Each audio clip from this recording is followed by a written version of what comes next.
નમસ્તે વિદ્યાર્થી મિત્રો, ઓમ ટ્યુશન ક્લાસીસના ઓનલાઈન લેક્ચરમાં આપનું હાર્દિક સ્વાગત છે।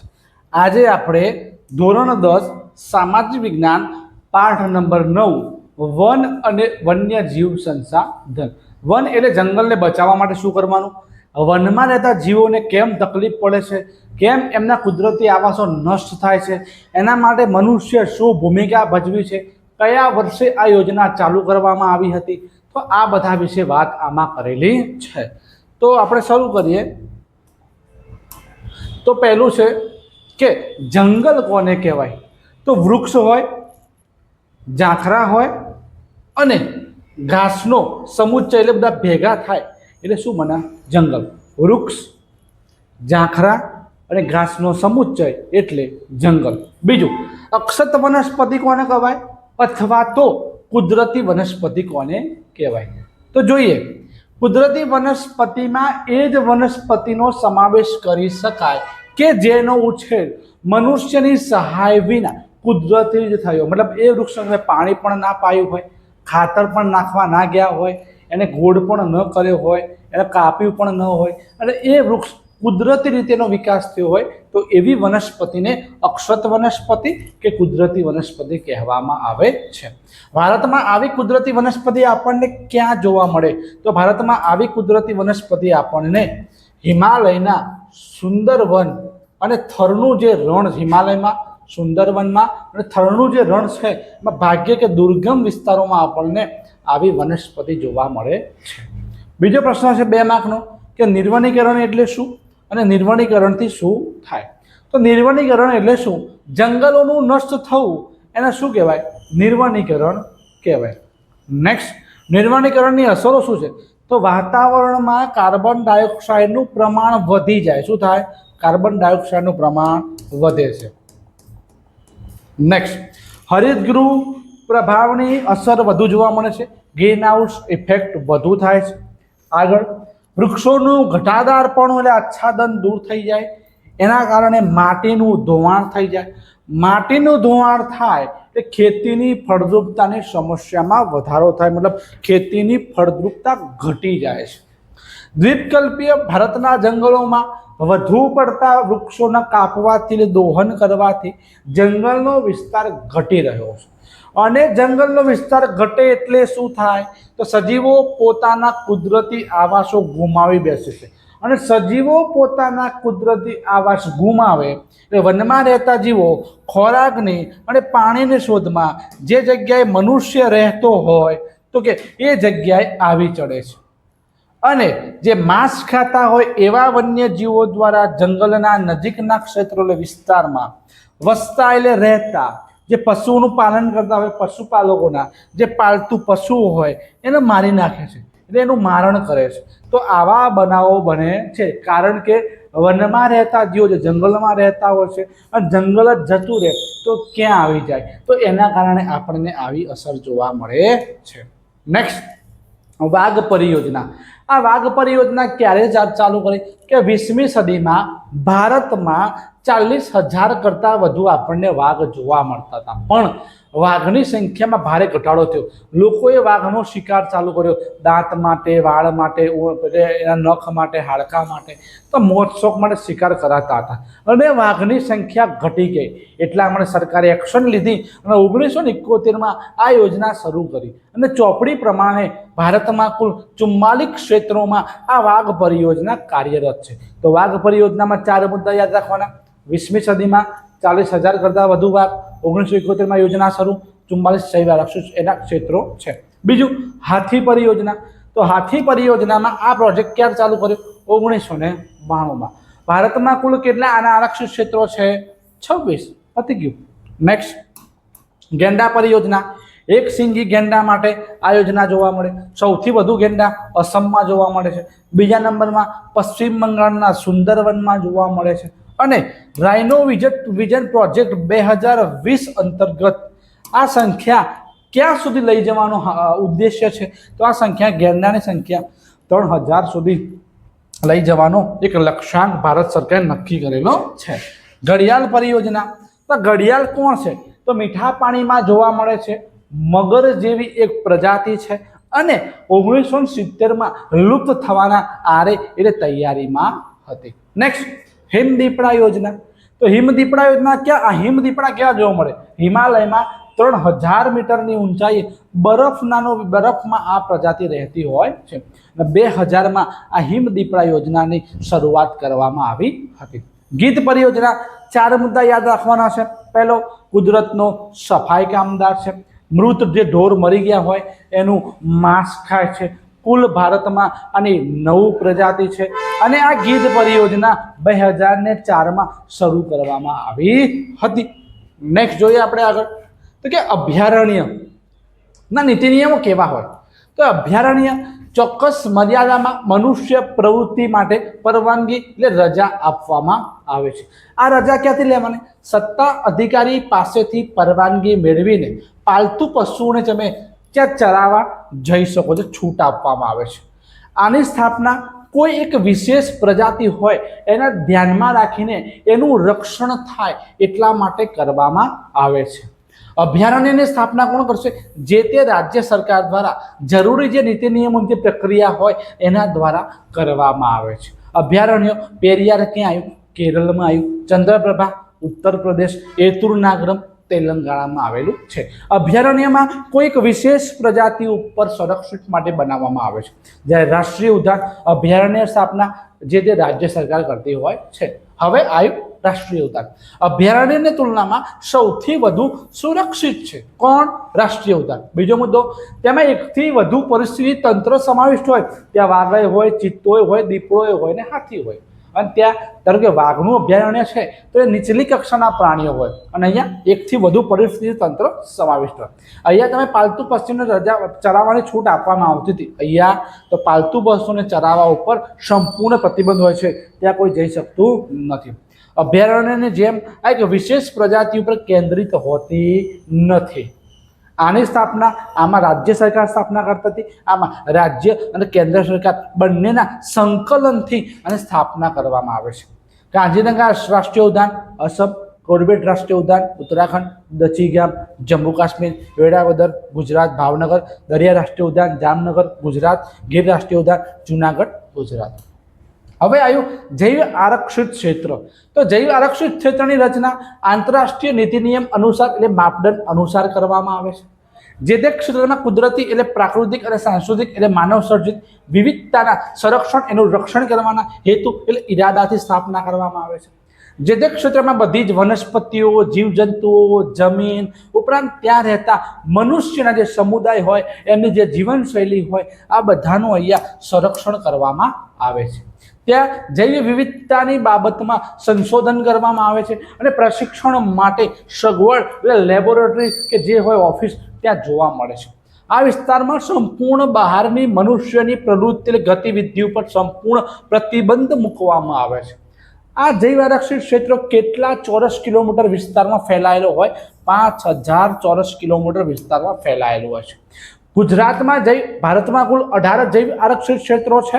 એમાં ગુજરાતમાં ખાલી કચ્છમાં જૈવ આરક્ષિત ક્ષેત્ર આવેલું છે. 2008માં એને ઘોષિત કરવામાં આવ્યું હતું. નીલગિરી, મન્નારની ખાડી, ગ્રેટ નિકોબાર, સુંદરબન અને પંચમઢી જે જૈવ આરક્ષિત ક્ષેત્રો તરીકે આપણે એમને ઓળખીએ છીએ. તો આપણે અભયારણ્ય જોયું, રાષ્ટ્રીય ઉદ્યાન જોયું, જૈવ આરક્ષિત ક્ષેત્ર જોયું. હવે જોઈએ વહીવટની દ્રષ્ટિએ જંગલના પ્રકાર. તો 3 પ્રકાર પડે છે. પહેલો પ્રકાર છે અનામત જંગલ, બીજો પ્રકાર છે સંરક્ષિત જંગલ, ત્રીજો પ્રકાર છે અવર્ગીકૃત જંગલ. બીજો મુદ્દો, માલિકી, વહીવટ અને વ્યવસ્થાપનની દ્રષ્ટિએ પાછા જંગલના કેટલા પ્રકાર પડે? 3. રાજ્ય માલિકીનું જંગલ, સામુદાયિક જંગલ અથવા વન અને ખાનગી જંગલ. નેક્સ્ટ, હવે પહેલું આવ્યું અનામત જંગલ કોને કહેવાય? તો આ જંગલોમાં સરકાર તેમના નિયંત્રણમાં આ જંગલ હોય છે. અહીંયા લાકડા કાપવા માટે, લાકડાને વીણવા માટે, પશુચરણ માટે પ્રતિબંધ હોય છે.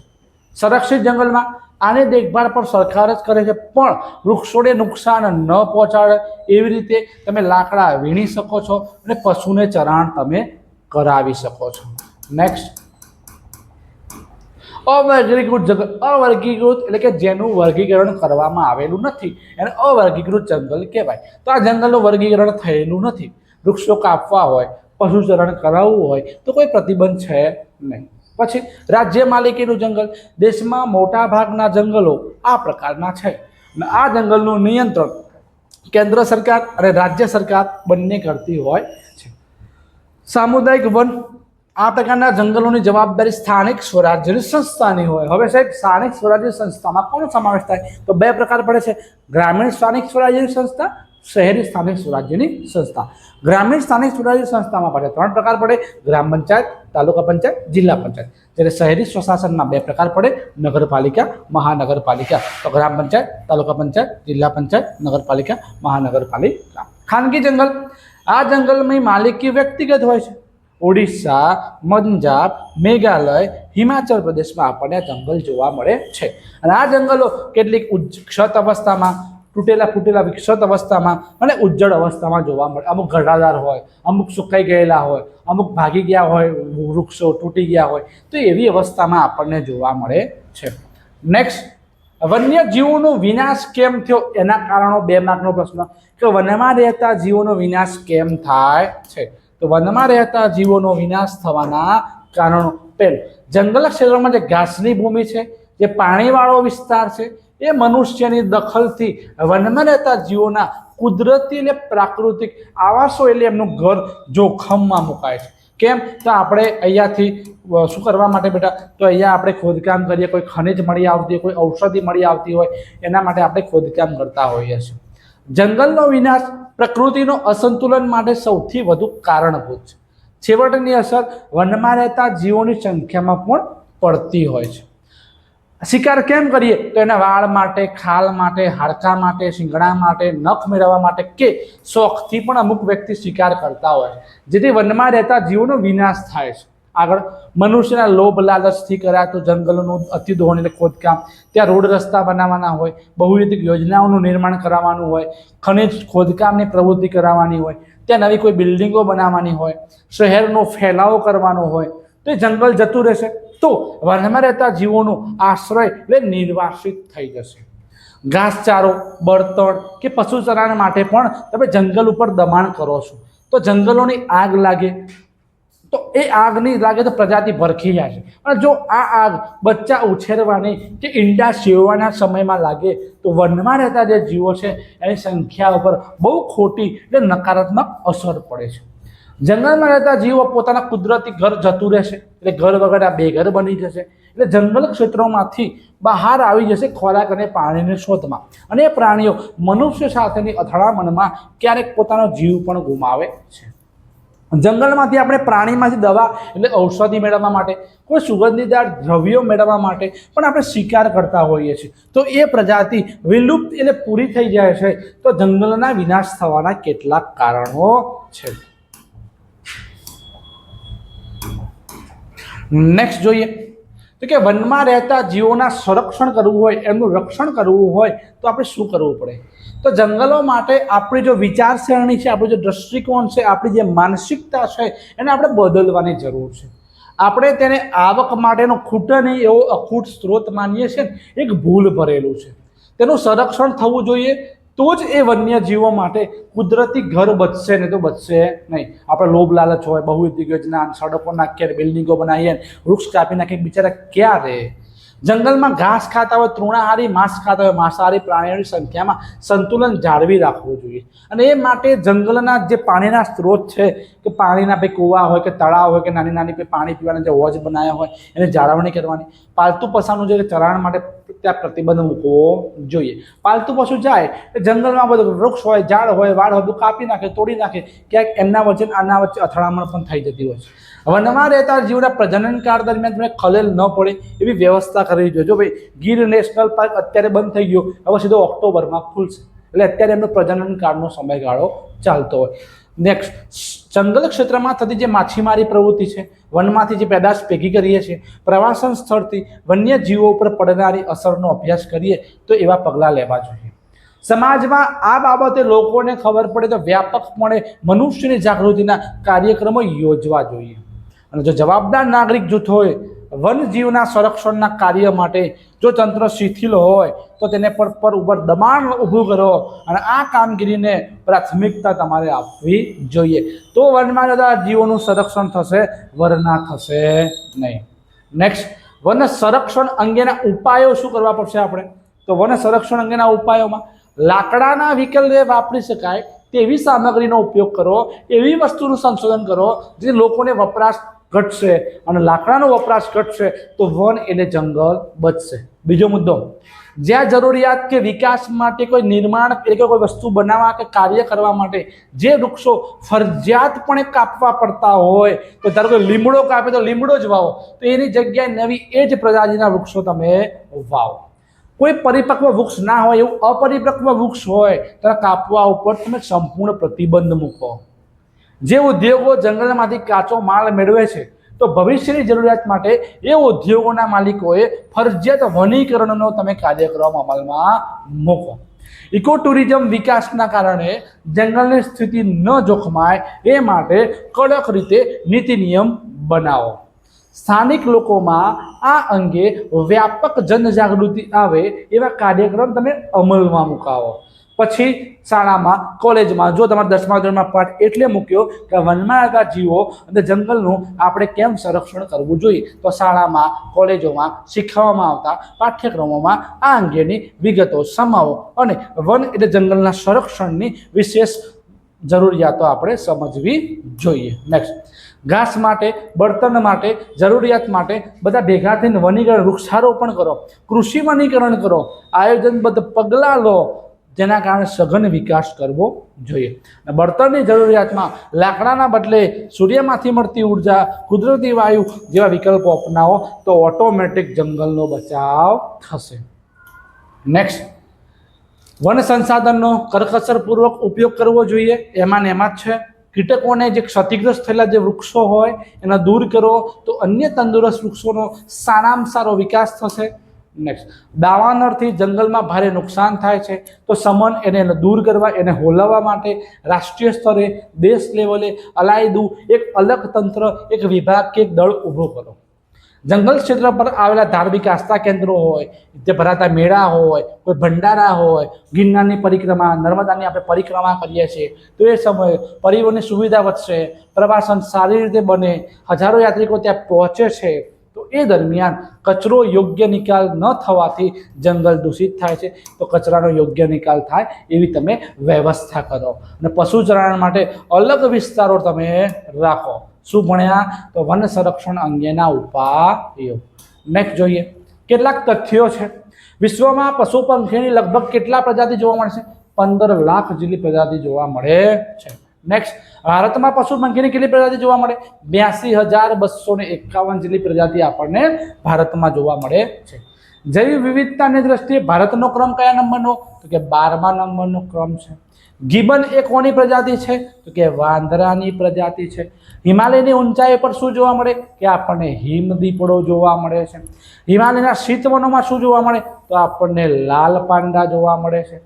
રાજસ્થાનના કેવલાદેવ રાષ્ટ્રીય ઉદ્યાનમાં, ભરતપુરમાં અને ગુજરાતના નળ સરોવરમાં શિયાળો ગાળવા અસંખ્ય કોણ આવે છે? તો કે યાયાવર પક્ષીઓ આવે છે. અને આ યાયાવર પક્ષીનો અર્થ શું થાય? ભટકતા પક્ષીઓ. કયા? ભટકતા પક્ષી કહેવાય. સમુદ્ર કાચબા પોતાના ઈંડા ક્યાં મૂકે છે? તો ઓડિશામાં તટ એટલે કિનારા ઉપર ઈંડા મૂકે છે. રાજનાગ ક્યાં જોવા મળે? દક્ષિણના ગીચ વર્ષાવનોમાં જોવા મળે છે. ભારતના જંગલમાંથી કોણ નષ્ટ થઈ ગયું? ચિત્તો નષ્ટ થઈ ગયો. ગુજરાતના જંગલમાંથી કોણ નષ્ટ થઈ ગયું? તો વાઘ નષ્ટ થઈ ગયો. પૂર્વોત્તર અરુણાચલ પ્રદેશમાં શું જોવા મળે? મોટા ચિલોતરા. મોટા ચિલોડા નહીં હો, મોટા ચિલોતરા જોવા મળે. મીઠા પાણીમાં મગર જેવી કઈ પ્રજાતિ જોવા મળે? તો આપણને ઘડિયાળ જોવા મળે છે. લાલ પાંડા ક્યાં જોવા મળે? પૂર્વ હિમાલયના શીતવનોમાં જોવા મળે છે. ડોલ્ફિન માછલીના બીજા નામ શું છે? સોસ કહેવાય, સુવિસ કહેવાય અને સુસુ તરીકે આપણે ઓળખીએ છીએ. નેક્સ્ટ, એક સિંગી ગેંડો ભારતમાં ક્યાં જોવા મળે? અસમમાં અને પશ્ચિમ બંગાળના દલદલવાળા ક્ષેત્રોમાં, એટલે કાદવ કીચડવાળા ક્ષેત્રો વિસ્તારમાં જોવા મળે છે. આ જે છે એ તમારા રાષ્ટ્રીય ઉદ્યાન, અભયારણ્ય, જૈવ આરક્ષિત ક્ષેત્રો છે. પછી ક્યાં આવ્યું? જમ્મુ કાશ્મીર. રાજાજી અને કોર્બેટ નેશનલ પાર્ક ક્યાં આવ્યો? ઉત્તરાખંડ. સારિકા, કેવલાદેવ, ઘાના, રણથંભોર ક્યાં આવ્યું? રાજસ્થાન. જેસોર, બનાસકાંઠા, દાંતા તાલુકામાં ગુજરાત. નળ સરોવર, અમદાવાદ, સુરેન્દ્રનગર ગુજરાત. વેળાવદર, ભાવનગર ગુજરાત. ગીર, જુનાગઢ ગુજરાત. દરિયાઈ રાષ્ટ્રીય ઉદ્યાન જામનગર ગુજરાત. તો આ 5 વસ્તુ ગુજરાત. શિવપુરી મધ્યપ્રદેશ, કાન્હા મધ્યપ્રદેશ. નેક્સ્ટ કર્નાલા તો કે મહારાષ્ટ્ર, બાંદીપુર રંગનાથિટ્ટુ તો કે કર્ણાટક, પેરિયાલ મુદુમલાઈ તો કે કેરળ, વેદાંથલ ગિંડી તો કે તમિલનાડુ, એતુર્નાગરમ તો કે તેલંગાણા, સિમ્પલીપાલ તો કે ઓડિશા, સુંદરવન તો કે પશ્ચિમ બંગાળ, ચંદ્રપ્રભા તો કે ઉત્તર પ્રદેશ, માનસ અને કાંજીરંગા તો ક્યાંય અસમમાં. તો વિદ્યાર્થી મિત્રો પાઠ નંબર 9ની સંપૂર્ણ માહિતી આપણે આમાં લઈ લીધેલી છે, ટુ ધ પોઈન્ટ. તો જો વિદ્યાર્થી મિત્રો આ વિડીયો આપને પસંદ આવ્યો હોય તો આપણા બીજા 10માવાળા જો છોકરા હોય એને આ વિડીયો શેર કરજો, આ વિડીયો લાઈક કરજો, અને આવા અવનવા વિડીયો જોવા હોય તો આને ચેનલને સબસ્ક્રાઈબ કરવાનું ભૂલતા નહીં. નમસ્તે.